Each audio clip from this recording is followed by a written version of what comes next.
it's really hard to get that mind shift going. And it takes Right. time and practice to convince your nervous system, "Oh, no, this is good.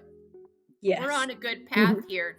And it Mhm. also takes people time that didn't operate that way and may not understand it and may be fearful of your choices and what they mean, instead of realizing, no, this is actually healthy. And just because we've always done it that way doesn't mean it's the healthiest way to go. You know what? You're so right about people like the older generations being stuck in their ways and having traditional ways of thinking. But, if you're authentic to yourself, you're being true to your heart, your soul, and you're doing it for the good of your own mental health and well being.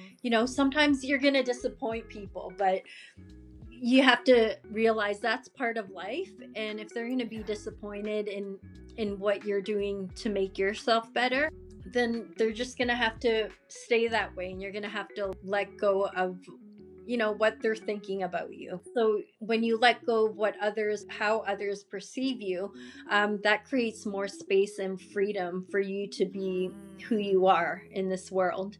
The journey could be one where you feel lonely for a while because you're excavating all this different messaging and content to help you grow as a person. But it's kind of like going on a spiritual retreat.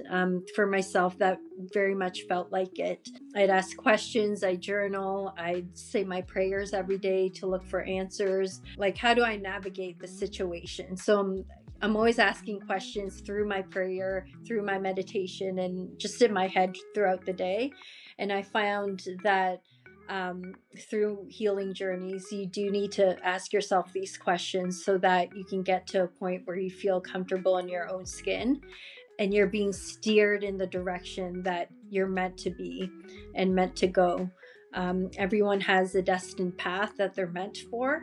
And I encourage you to look out for those signs that are telling you to go in another direction. If something's falling away in your life, that's a sign that you need to let that go and move on to a different path in your life.